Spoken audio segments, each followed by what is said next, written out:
Peut-être que tu te dis, oui, canaux de communication, pour moi, c'est juste certaines plateformes sur les réseaux sociaux et tu te dis que ça s'arrête juste là. Non, ça ne s'arrête pas là. Et je vais t'expliquer pourquoi.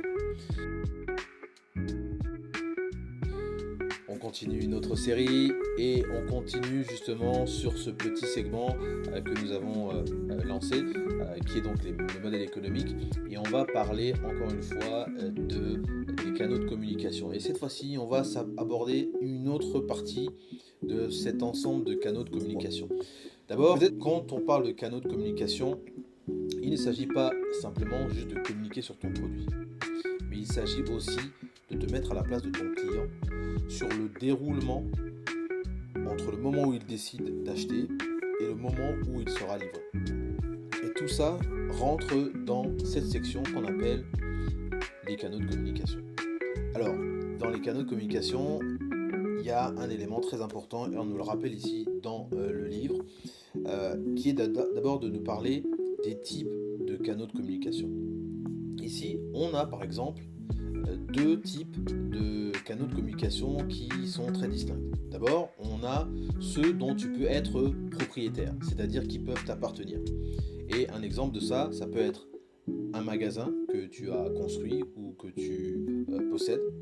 Ça peut être ta boutique en ligne, donc ton site internet, mais également par extension, surtout aujourd'hui en 2025, de toutes les plateformes sur les réseaux sociaux sur lesquelles tu es présent et où tu peux trouver potentiellement des clients. Et puis tu as aussi tout ce qui va représenter ta force de vente, puisque ta force de vente, elle aussi, est une extension de ton entreprise qui, elle, va aller chercher des potentiels prospects. Donc ça, ce sont des choses qui peuvent t'appartenir.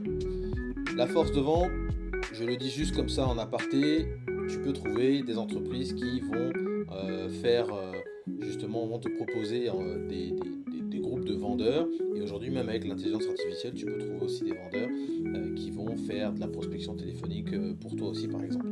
Mais ici, ce qu'il faut comprendre, c'est que ça, ce sont des canaux que tu peux posséder. Il y a aussi également des canaux qui ne t'appartiennent pas. Par exemple, tu peux faire appel à des grossistes qui vont acheter ton produit en gros pour aller le revendre à peut-être d'autres clients. Tu as également des magasins partenaires ou des plateformes partenaires. Par exemple, si tu vas vendre ton produit sur Amazon, tu es partenaire avec Amazon pour qu'ils puissent vendre ton produit. Donc, en réalité, il y a différents éléments que tu peux rentrer et combiner dans les canaux de communication pour être bien spécifique.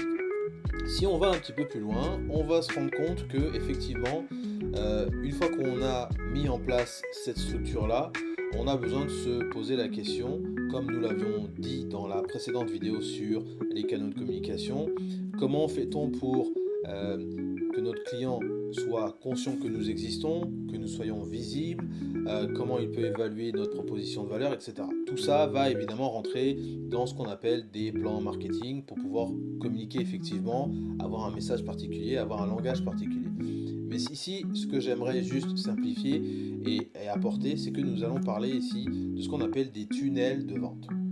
Un tunnel de vente, c'est très simple, c'est-à-dire qu'il faut imaginer un entonnoir où tu vas avoir en fait des potentiels clients qui vont tourner autour de cet entonnoir et qui au moment où ils vont décider d'acheter ton produit, en fait vont rentrer dans l'entonnoir. Et donc au fur et à mesure, il y a différents niveaux. Et donc dans ces différents niveaux, tu vas retrouver donc la capacité à cet individu, ce prospect, de pouvoir être conscient que tu existes. Donc c'est déjà une première phase de cet entonnoir. Ensuite, il y a l'évaluation de ton service comparativement à d'autres. Et ensuite, il y a ce qu'on peut appeler l'achat. C'est-à-dire qu'une fois qu'il a évalué et qu'il s'est rendu compte qu'effectivement ton service, ton produit, il est intéressant, il va passer à l'achat, il va aller sur ton site, il va aller dans ton magasin, il va appeler le numéro ou discuter avec un de tes vendeurs et dire oui, moi écoutez, je m'appelle Kevin et j'aimerais acheter votre produit, j'aimerais telle condition, etc. etc. Une fois qu'il a acheté, il y a la livraison et comme on l'a dit également dans la précédente vidéo, il y a ce qu'on appelle l'après-vente. Donc toute la partie qui peut correspondre à des petits soucis techniques ou des soucis même liés à la livraison. Tout ça va rentrer dans cette phase-là. Mais donc, le tunnel de vente, de manière très simplifiée, c'est à ce niveau-là. C'est-à-dire que il faut que le client soit d'abord conscient que tu existes. Il faut ensuite que ce client soit en capacité d'évaluer ta proposition de valeur par rapport à d'autres, mais aussi par rapport à ses propres besoins. Il faut ensuite qu'il soit en capacité de pouvoir acheter, donc il doit avoir des pistes et des avenues dans lesquelles il peut acheter ton produit, que ce soit en ligne, en magasin ou à travers des partenaires.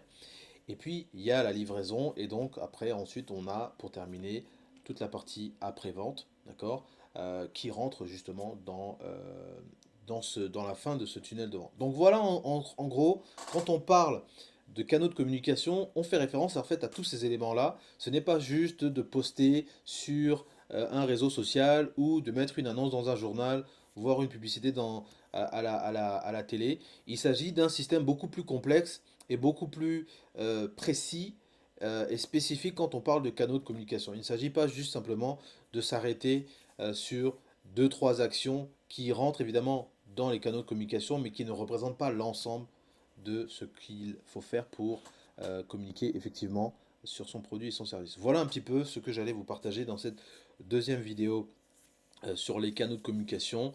Je rappelle voilà, vous pouvez continuer de vous abonner sur la page YouTube et TikTok Mokonzi TV. Écoutez aussi nos podcasts sur Mokonzi Insider si ce n'est pas déjà le cas. On est dispo sur Spotify et Apple Podcasts pour ceux qui nous retrouvent, mais tous les liens sont dans la description. Voilà, je vous dis à la prochaine vidéo et sur ce, ciao.